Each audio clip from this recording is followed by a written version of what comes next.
Welcome to another episode of Purchase to Profits. I'm Seth Ferguson. Make sure you hit the subscribe button so you don't miss our interviews with successful real estate investors. Our guest today just quit his job to become a full-time real estate investor. He bought his first property in 2017 and currently owns 15 doors and has raised $600,000 for his deals. Aditya Soma joins us today. Aditya, welcome to Purchase to Profits. It's great to have you on the show. Thank you very much, Seth. It's great to be here. Yeah, I'm really looking forward to this just because your story is so interesting.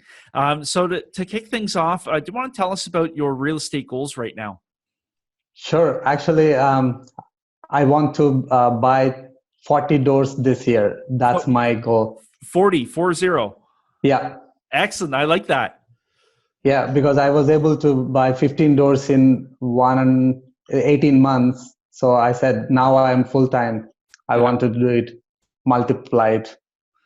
But excellent. So what does that 40 doors look like? So actually, let me phrase it this way. I'm always interested because some people say they want to own so many properties. Some people say they want to have so much income coming in. And so other people say, I want to own, like, let's say, $2 million worth of real estate. Mm-hmm. Why did you choose the number of doors versus any of the other stakes? Thank you. That's a good question, actually, because I did a little bit of reverse engineering, what I want my life should look like. Because one of the reasons I chose real estate, because my background is I'm from India. I moved here like 6 years ago for studies, and then I started working. So, but I always wanted to be in India, for at least once in 3 months in a year, or 3 to 6 months in a year. But with a job that doesn't work out. So, in order for me to achieve that goal, I need certain, monthly cash coming in order to achieve that. So I don't want to keep on buying forever. I have that, 10,000 cash flow, after all expenditures or even the future expenditures as investor, that we always have some kind of major ticket items always coming in. So after factoring in that, I want to live with like 10,000 liquid cash in my account every month. So that's my end goal, actually. That's a really good goal. So what sort of things are you doing now? Just because somebody watching this might be wondering, well, 40 houses or 40 doors sounds like a lot. How do you stay organized, and how do you even set yourself up to purchase 40 properties in a year?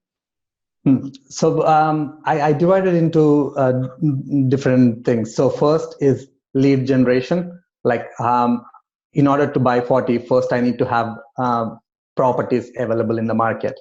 So currently Windsor is one of the hottest seller market. So which means it's really challenging to find a right deal. So my first thing is how do I get that leads coming in? And the second thing is, how do I fund those deals? So if these two are met, and the third thing is, how do I manage them properly? Because my strategy is to buy, renovate, and hold it. So for the lead generation, now I got my own real estate license. So I will have a first insight look. If the property hits the market, I will have a chance to look at them right off the bat. And with the off-market deals, I have some real good connections in Windsor, like who are wholesalers. So they send me the deals. Like I get every day emails from wholesalers, and also I have I'm part of a network meetup groups in Windsor. So where I always mention them that this is my specific requirement that I'm looking for. I'm looking for so and so a property which need this much of amount of work, or I have a clear list that I mentioned to them. So it's that way I'm always feeded with the leads. Now I filter out and make a selection, and with the cash to fund them is for that reason I started my YouTube channel. So now I'm giving away the information for free, just like literally I'm sharing my each deal, how I went through, and how the numbers look like. Everything is on my channel. So that is actually attracting a lot of investors for me. Yeah. And managing part, I have a solid property manager who is like an expert in this area to manage the properties. Yeah. One thing you mentioned really stood out. You have very clear criteria for the properties you're looking for. And I think Yeah. that's really important because lots of investors, when they first get started, they don't really know what they're after. So their net is so wide. Yeah.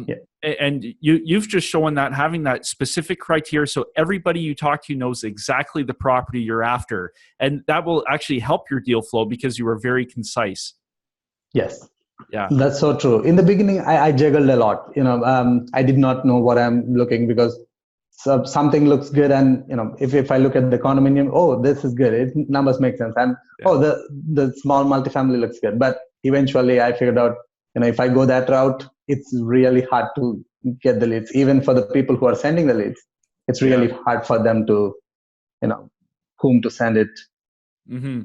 And so, do you have any routines that you do maybe daily or weekly that helps you stay focused on your real estate goals?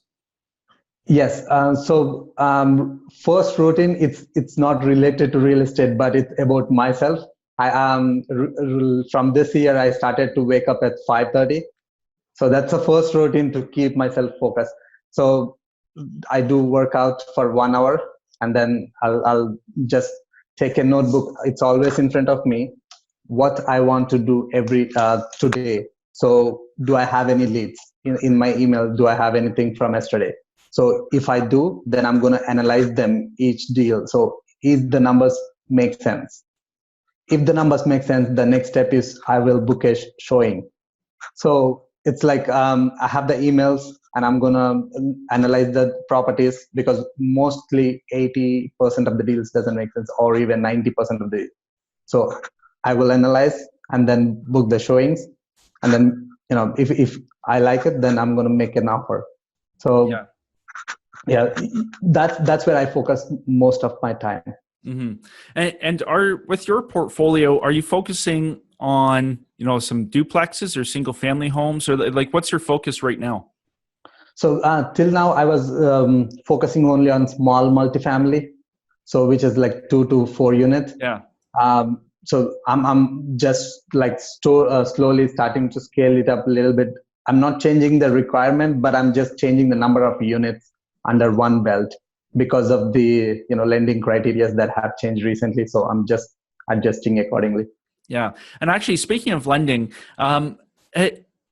as you grow, let's say 15 doors, and then you're acquiring another 40 this year, what challenges have you encountered with lending, and how do you get around those challenges? Yeah, that's one thing really very challenging nowadays.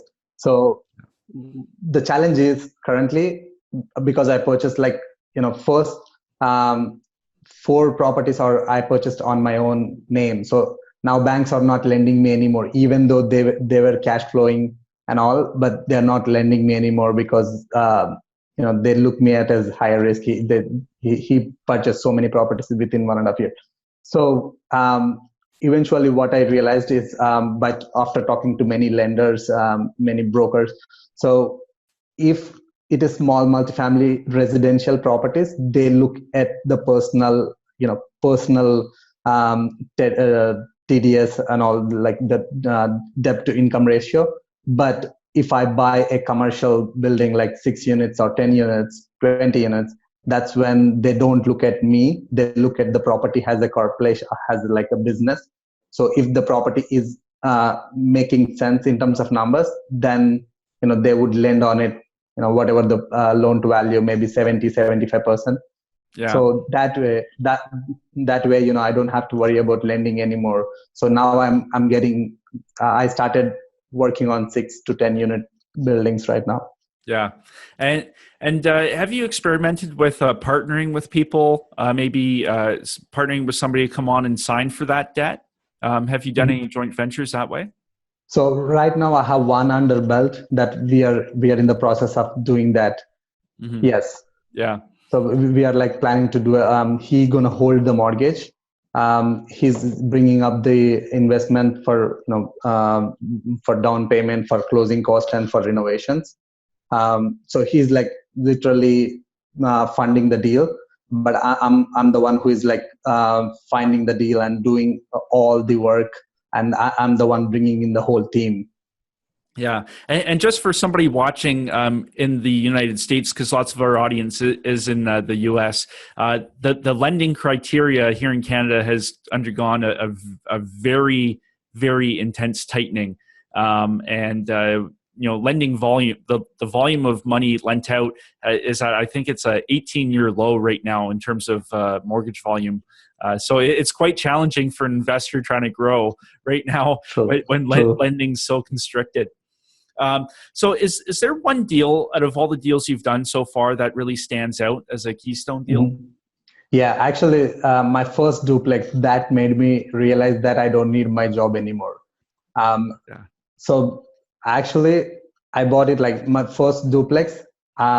It is at that time, like literally, I did not know anything about real estate. I did not know even what is drywall, what is plaster, and all. Zero knowledge. But because of the information available online, I was able to started to look for the property. So I purchased this duplex for 100,000. At that time, even I was clear that I want something which need some renovations where I can add value. So some way where I can add value to that property so that I can either sell it or refinance and pull my money back. So that's the thought process that I have. Like I was clear on that part.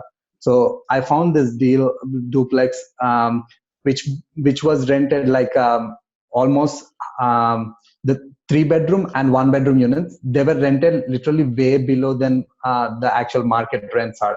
Yeah. So 3-bedroom, the market rents in Windsor are like 1,100, 1,200, but it was rented for 600.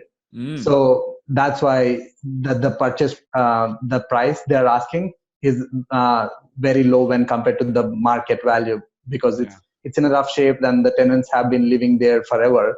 So and actually, I'll just interrupt there just for somebody who doesn't know. In Windsor, you have rent control in Ontario. So it's not like you can just raise the rents tomorrow when you purchase a property. I just want to make that clear.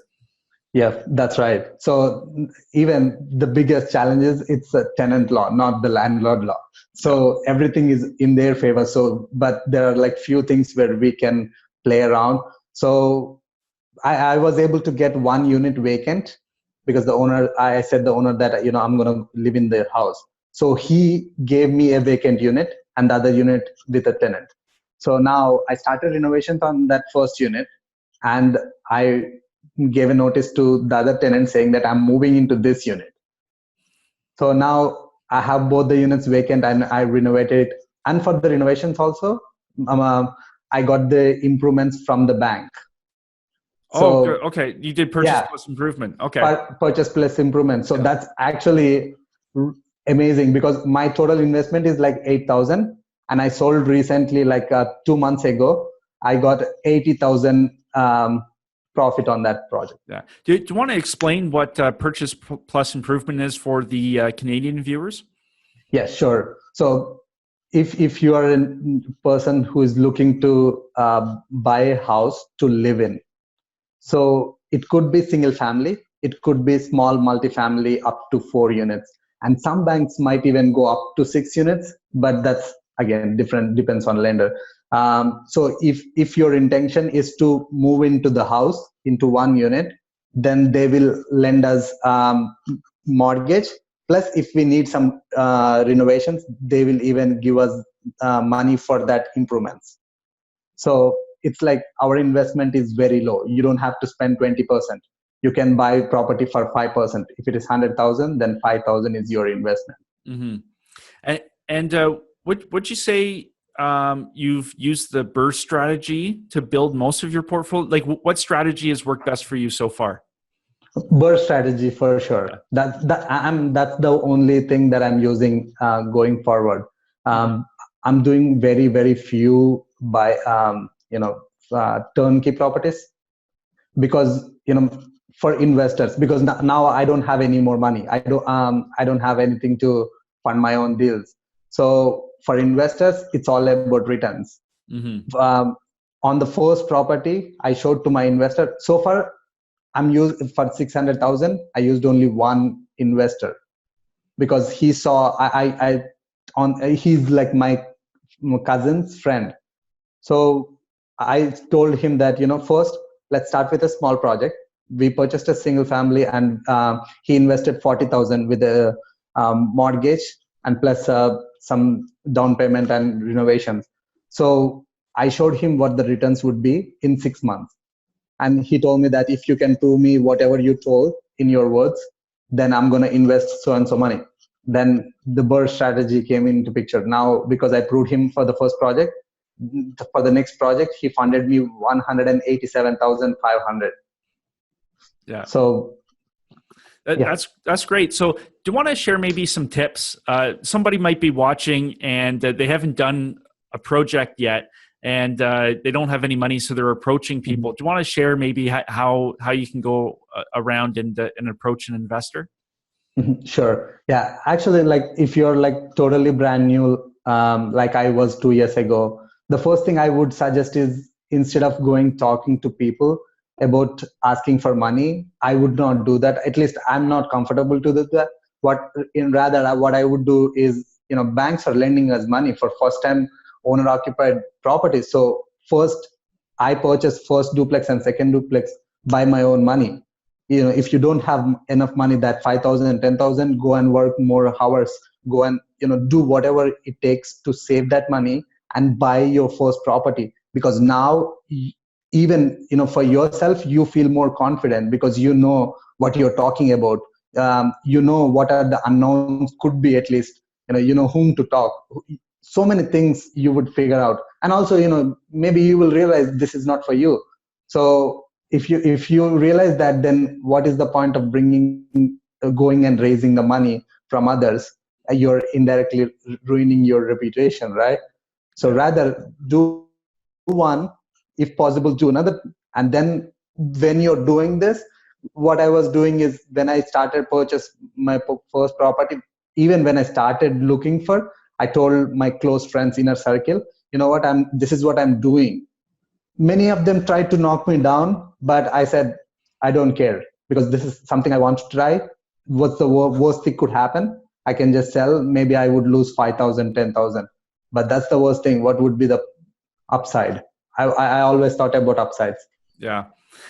So you recently just quit your job, your full-time job. Do you want to share a little bit about how your life has changed since you started real estate investing and now? Yeah, sure. So it's been like only 5 days. The January 31st was my last day. So first, the job, I had a very good job actually.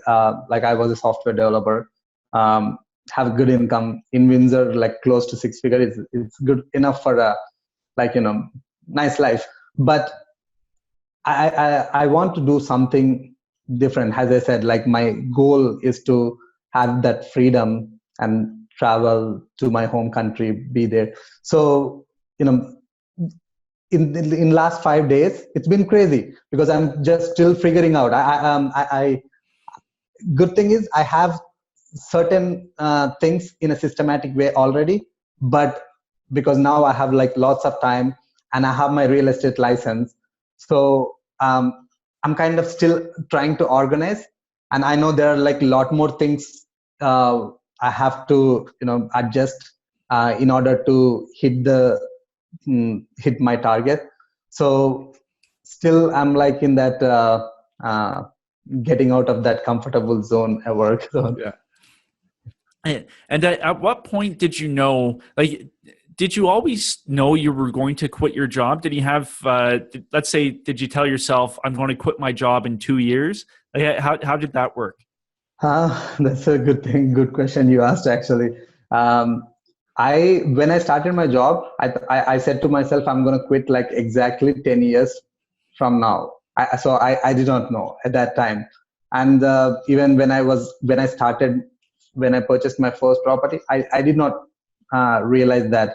But like when I started to buy more and I started making videos.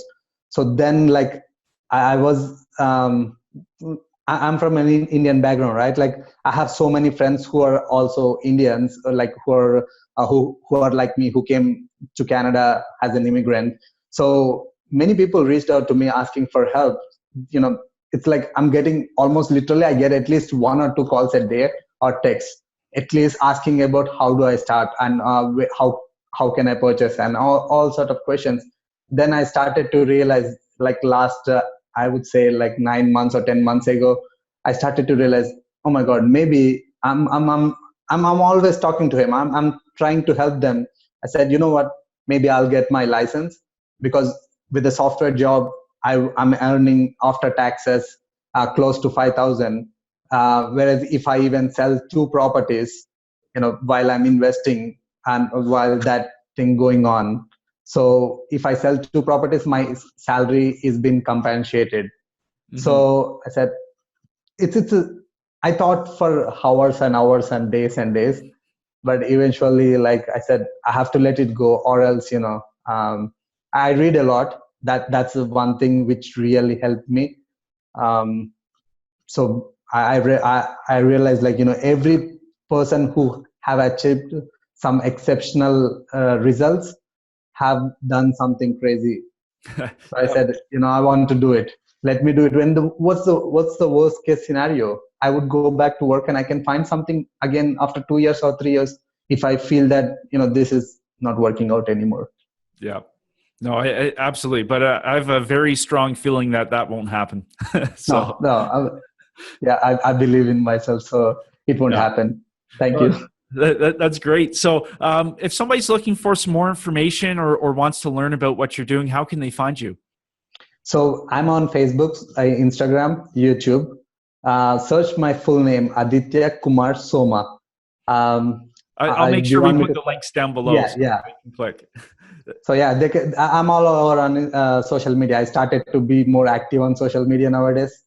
Yeah. And so that's where they can reach out to me, and they can see all my deals that I was talking till now, like bird strategy, my first property and second property, everything is there.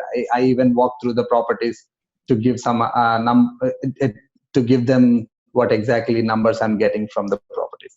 That's great. And I think that would be a really big help to people, maybe if they haven't done a deal yet and they're just exploring it. You're giving them a real life example of what a project looks like.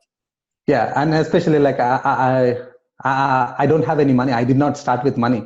That's one thing I did not mention. I'm literally came to Canada with like 50,000 debt for my studies here. My dad, he's farmer's family.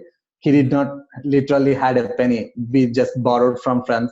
And in India, the interest rates are crazy because it's like 24% a year.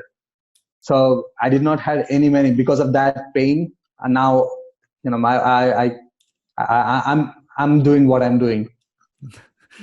That's great. That's a really good story. So I encourage everybody to check out your YouTube channel and learn about what you're doing. That's Thank great. you. Well, just want to say, hey, thanks so much for taking the time and sharing your real estate success with us today. No problem. I really, I'm glad I'm here. Great. And to you, our viewers, I wish you well in your journey from purchase to profits. See you next time.